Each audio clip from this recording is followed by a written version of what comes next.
this a little bit.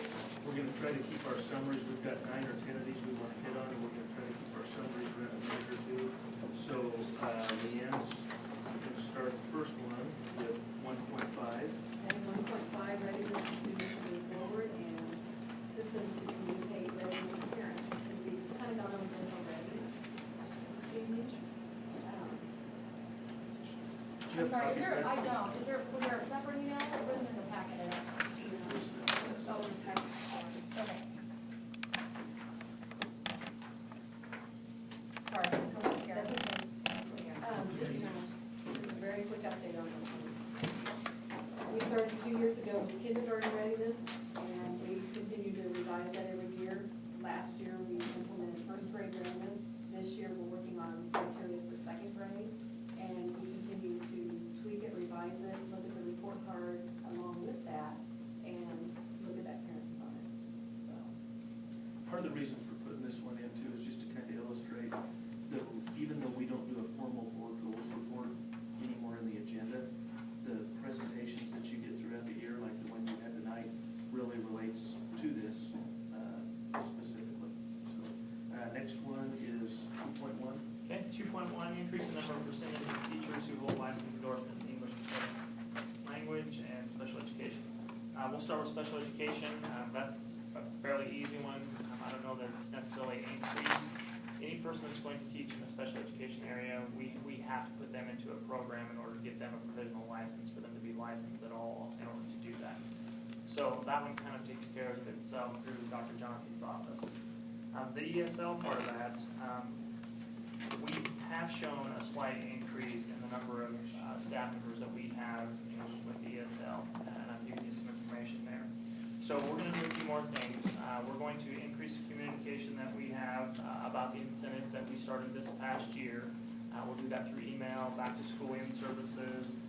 All of our new staff members that we hire, we talk to them about that extra incentive and how they can get ESL endorsed.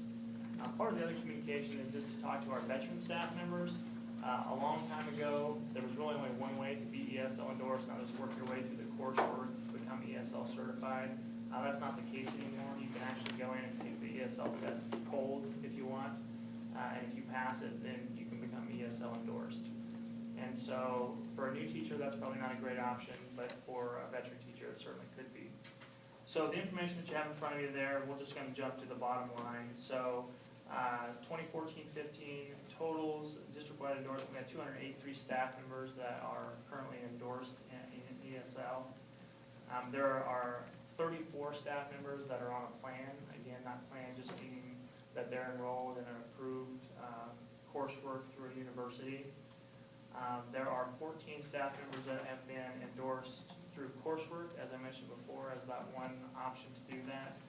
There were 7 others this year that were able to get endorsed through just taking the test alone.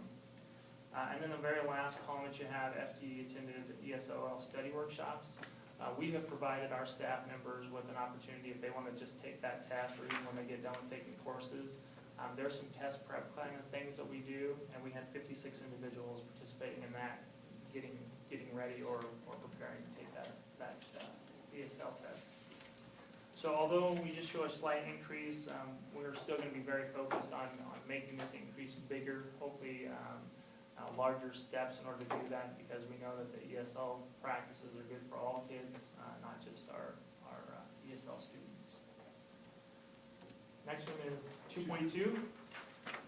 2.2, increase the number and percentage of highly qualified teaching staff in our district. We're going to take this in 2 different parts. The first is to talk about the progress that we have actually made. Every year our administrators have to fill out for our QPA assessment. They have to be able to check a box whether or not all of their staff actually are considered to be highly qualified. In the year before last, we had 5 schools that were eligible and met all the requirements for highly qualified staff, and this year we moved that from 5 to 6 buildings that can say all of their staff are qualified. So the second part of this, looking at it from an individual level, obviously if we've done that, we've increased the number of individuals that are highly qualified. Every year we fill out a state license report. If there's any infractions on there in terms of licensure or questions, we get information or report back of what those are. Those are down down from the previous year. But I think the big issue here is just to focus on the number of teachers that we have, being able to recruit and retain our teachers. Recruiting is going to get harder and harder for us. We're seeing it now currently. It's maybe a trend that has started in the last few years. Geography is not our friend in Garden City. I think we see it in public education, but we also see it in some different community businesses in terms of getting people to our community. I've been on lots of recruiting trips this year, and the numbers of educators or students going into education are down a lot. We attended Eastern Michigan recruiting fair, and the lady who was the coordinator of that told us they had 50% of the kids this year coming to the fair compared to what they had last year. So I know a lot of people are talking about, well, why don't we recruit closer to home and do that? And we would love to do that. I mean, that would be great if we could. But what we're seeing is just there's not enough candidates to fill the positions that are out there from the universities here in Kansas. An example of that might be 2 years ago I got to do the Kansas swing, which is in Florida State, K-State, and KU. And we talked to 35 kids over that course of 3 days, made contact with 35 kids. This year we sent one person to KU and K-State, and he talked to 7 kids in 2 days. So we know the number of kids are going down, and that's going to be harder and harder to recruit. So we're trying some different things. We're trying new opportunities in different places. New York was a new place for us this year. We're looking to do different things like that in terms of recruiting practices. But we're also really want to focus on the retention of the people that we do have currently. So we'll be forming a committee together and looking at that, and that will be like to involve community members, some staff members, veteran and new, and just kind of getting an idea of what we do to hang on to the people that we have. Good question.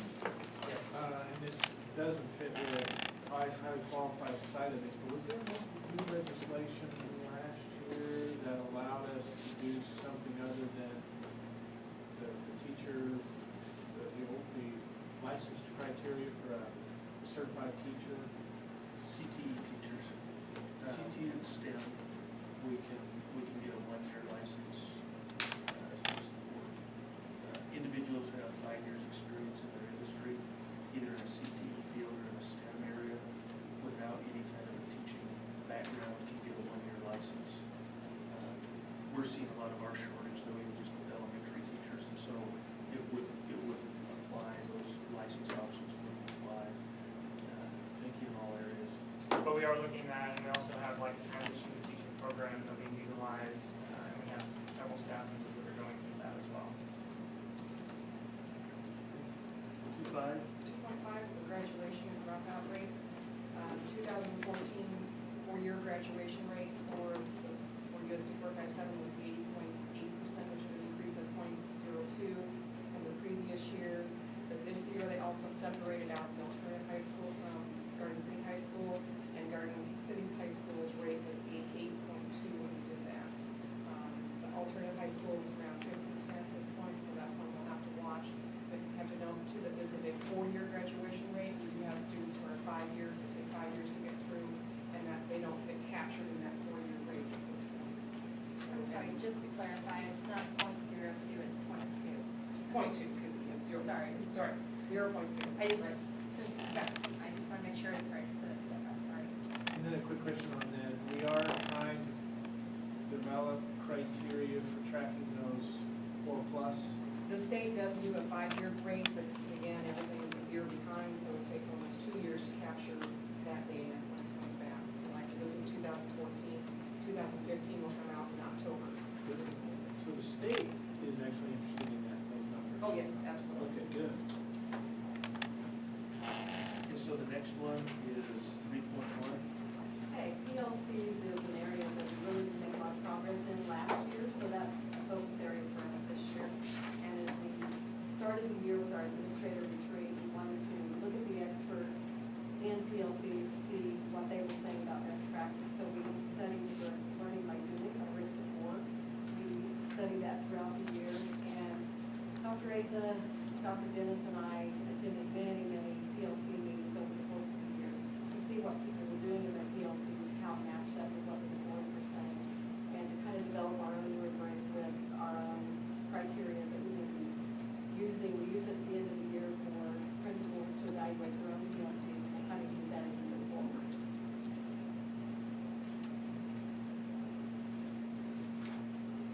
PLCs and professional Personal learning learning communities. communities. Sorry.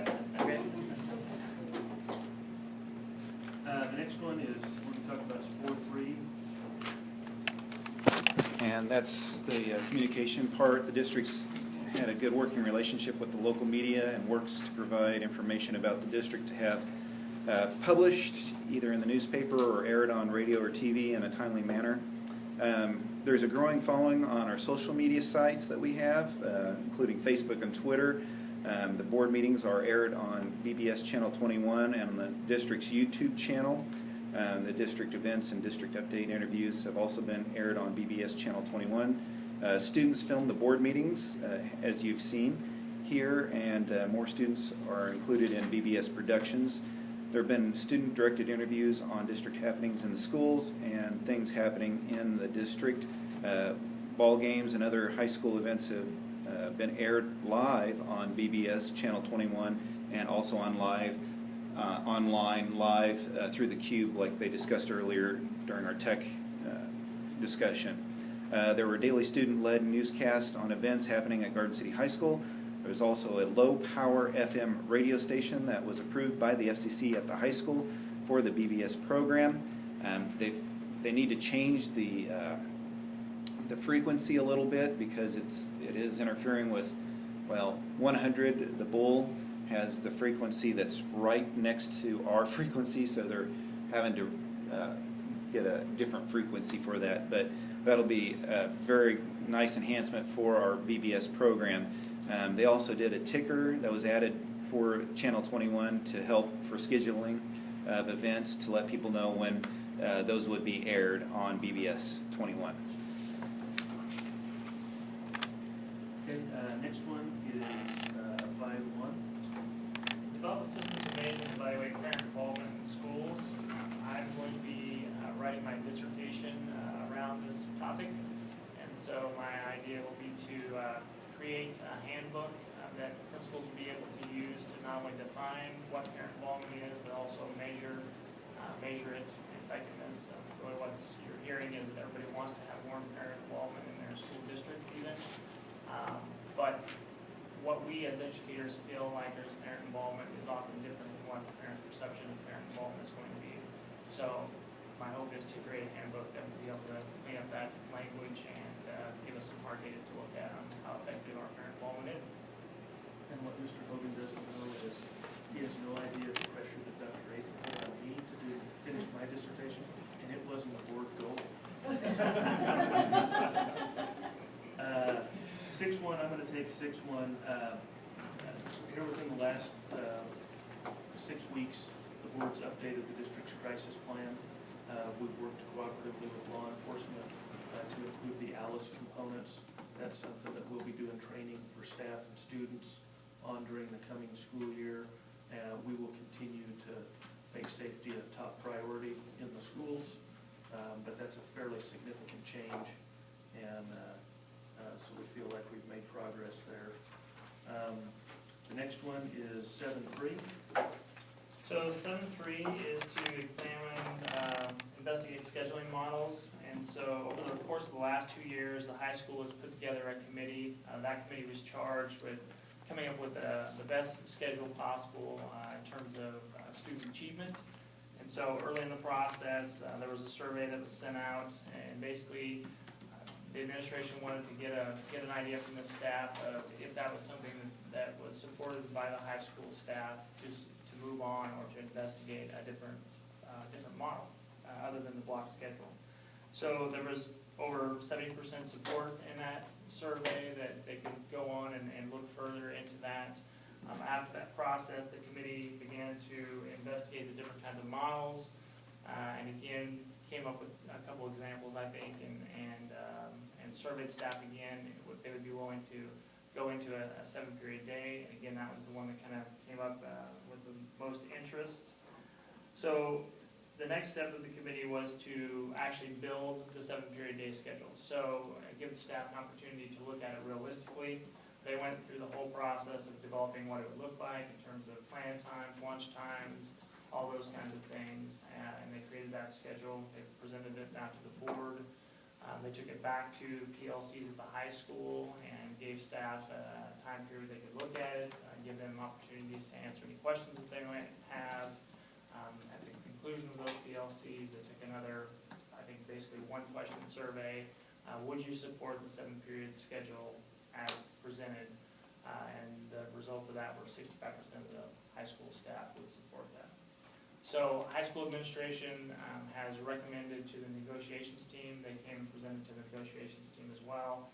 And their recommendation would be to implement a 7-period day in the 16-17 school year. And then our last one is 8.2. Continue to maintain and improve technology infrastructure.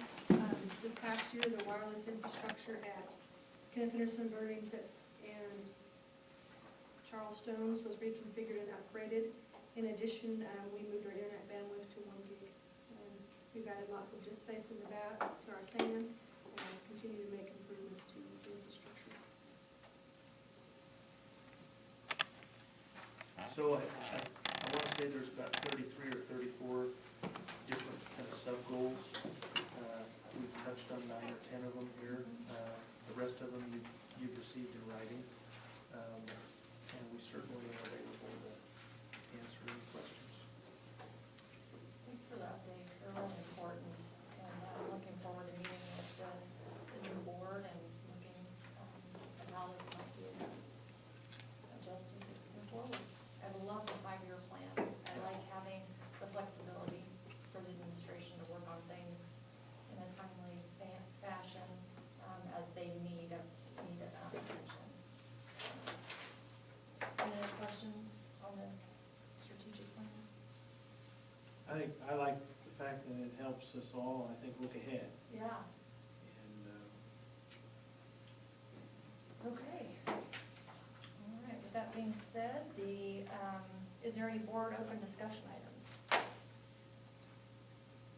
Announcements, anything? I think we're all ready to go eat or play ball or something.